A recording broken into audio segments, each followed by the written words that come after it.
Hi guys, it is November 22nd, 2025. PA Doll Lady here.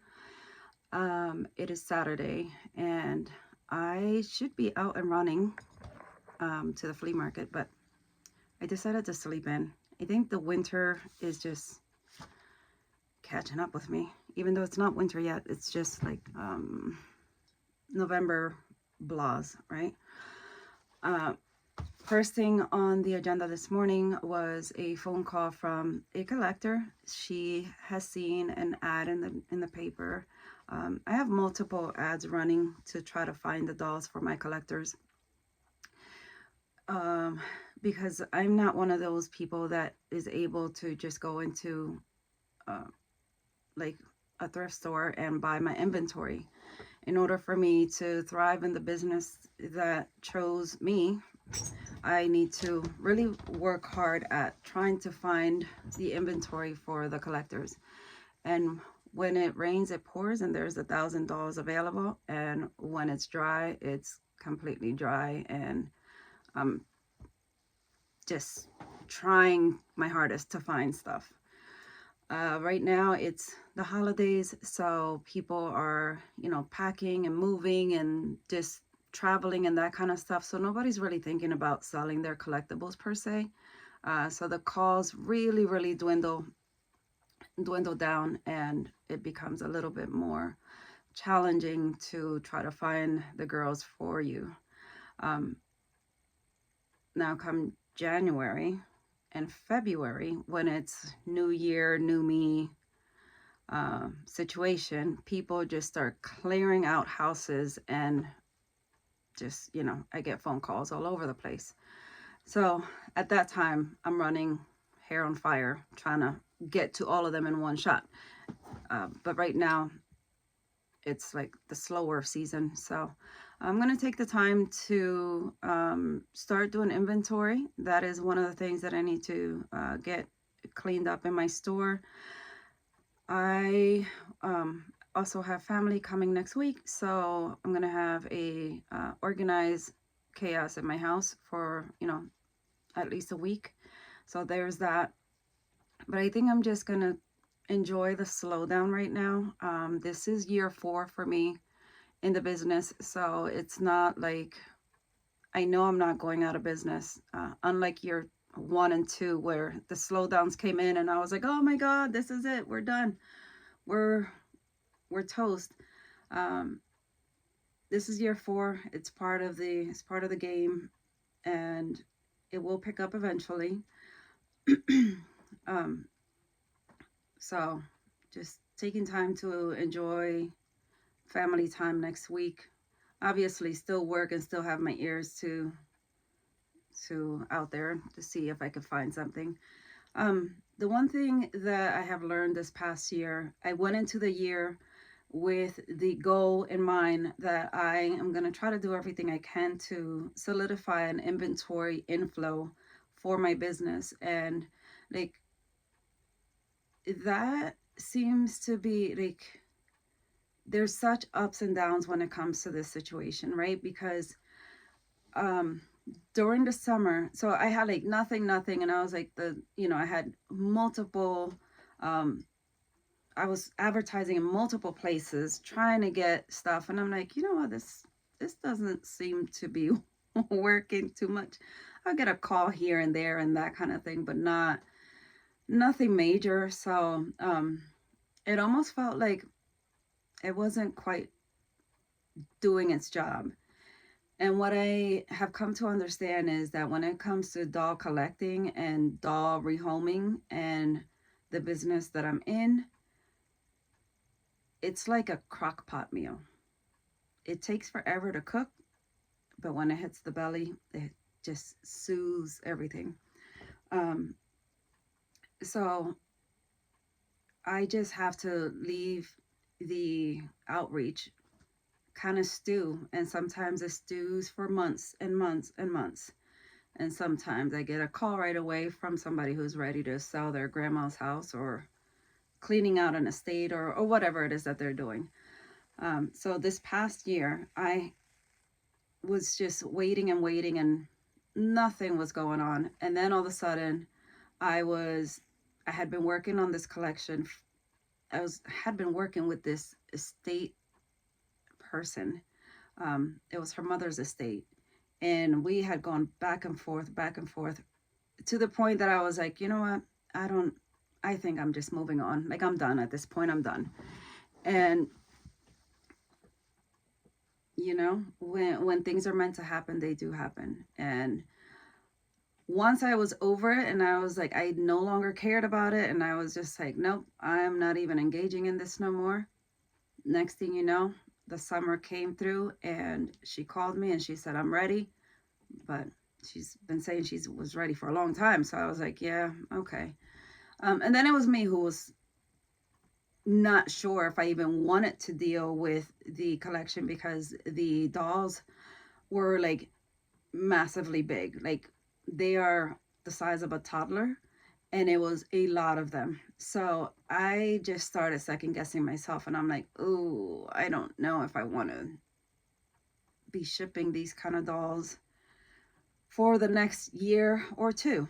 Because that's the thing, when you're buying collections, you're not selling that collection the same day. You're not selling, you might sell the first three that are hot and popping right away, but the collection will stay with you for a long time. So I need to try to figure out, like, do I want to be storing them for a year plus? Do I want to be working and shipping them for a year plus? Is it worth my time? Because the seller is making sure that they get the most amount of money and that they're not getting ripped off, and I get that. um, However, the buyer, me, in this situation, has to then deal with the cleanup, the storage, the reselling if you can sell them, the rehoming of them, and shipping. And also, I have like 4 more steps to go before I get my return on the investment. Um, so it was kind of difficult to consider it after I had wanted the collection for a long time. And then I was like, you know what? These girls are so big. It's going to be such a lot of work. And but anyway, push came to shove. She had reached out. She wanted them gone at that moment, and I was like, I gotta sleep on it. And I slept on it for almost a week, and then I just said, I'm not gonna do it. I'm not gonna take it. I just thought, like, for these girls that are almost 4 feet tall, um, the probability of them cracking, breaking, and getting returns is pretty high, especially because they're going to be going out in December. It's going to be cold. The plastic gets hard, and then it's more easy to crack and that kind of thing. So I wavered on it, and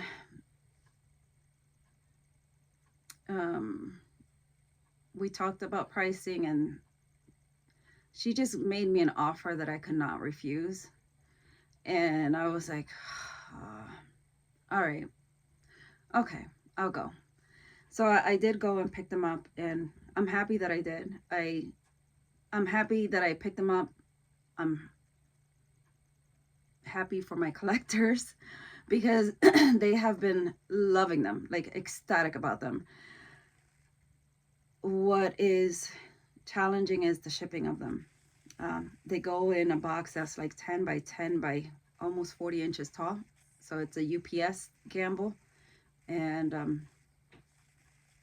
I haven't lost any of the bigger girls so far. But that's always at the back of my mind, that you can send out one of these. You know what? I lied. Actually, the one from yesterday, the one that I mentioned yesterday, she was from that collection. Actually, yep. She was a bisque head, and that was like an afterthought. That was not even part of the original collection that I went to pick up, but I did grab her in that collection. So yes, I've lost one out of that journey that I started this summer. So when I say it rains, it pours, I mean that's exactly how it happens. Either I have inventory coming out of everywhere, or I have nothing. And that is what I call a messy middle, and that's where we're at right now. So I got that collection. It must have been, I don't know. We didn't have our coats then, so it must have been like middle, sometime in the summer. And then immediately following that, another collector. I think let me get my time frame correct. I started this year, started off in May. Yeah, I had been advertising, I had been talking to people, I had been doing so much work, so much groundwork. The pop off moment came in May. In May was when I bought a collection that had been offered to me privately because the person did see that I was searching for them. However, I was not familiar with those dolls, so I just kind of like floundered and was like, oh, I'm not too sure, I'm not too sure. So that one went off in May, and then this next one went off like in June, and then I had, so that was in Pennsylvania, and then I was in New York, and then I was in New Jersey, and then I was back. I think I went to Jersey twice this year. Yeah, it was like, and it was successions, like it was one after another. So I started here, and there was just inventory all over the place. I just didn't even know where to go with it at that point. But anyways, it is November, and we have processed all of our inventory, and we're now down to processing the remnants, like, clothing or accessories or stuff like that. So, and this is what happens. Either I'm swimming or I'm like digging for what else do I have to put up into the shop. But I think this year I'm going to take the slow time to navigate my inventory to check that all the dolls that have been here for a while still remain in the same condition that I listed them as, and that kind of thing. So I'm going to enjoy my coffee, and I'm going to start refreshing my inventory and just seeing what I have and seeing what I want to keep, and possibly create a big donation pile if things have been here for too long. So the phone call from this morning ended in, I guess the topic for today, I started ranting. I'm sorry. I don't even know where I was going. The topic was that this person called, and she's, elderly person, hard of hearing. It was a long conversation just because I had to repeat myself quite a few times. But what I'm noticing from a buyer's point of view is that when folks call you, they want you to price their item and to buy their items. So they want to know what you're going to pay them, and they also don't want to give you a price for the items that they are selling. It's almost like going into Walmart and picking up something, and they're like, yeah, how much do you want to give me? What do you mean, how much do I want to give you? So that is one of the things that I am trying to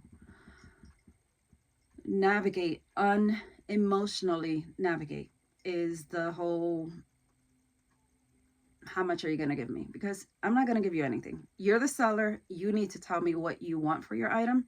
And if you don't have a price, I'm starting to